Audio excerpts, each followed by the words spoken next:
Grabe, sobrang sarap talaga nito. Kaya naman hindi ko talaga mapigilan kumain ng kumain dahil napakasarap talaga nito na Carrots, onion, green onions, chicken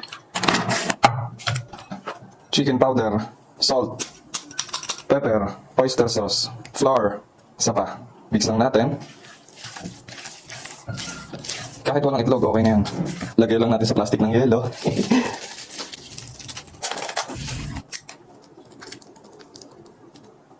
Then, roll lang natin.